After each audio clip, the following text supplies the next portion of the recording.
supply chain financing is basically connected with financing given for the vendors who are connected to this original equipment manufacturer as well as dealers who are connected with this original equipment manufacturer. Let's say in a particular location, there is a bank or a branch of a particular bank. And in that region, there is one big original equipment manufacturer as well. Let's say like Tata's or Ashok Leyland or Honda or Hyundai, whatever. Now, this original equipment manufacturer is going to procure goods from various suppliers and it is going to sell its goods to various dealers.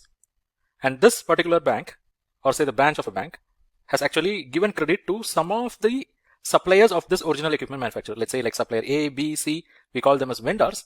So these vendors, they basically supply goods to this original equipment manufacturer, and this bank on its individual capacity, it approached these vendors, analyzed their financial position, did the credit analysis, took collateral security, everything, and then it has sanctioned credit facility to them so that they can do business with OEM. But this bank, because of its own efforts, it was able to garner only this many vendors. But there are several other vendors like this.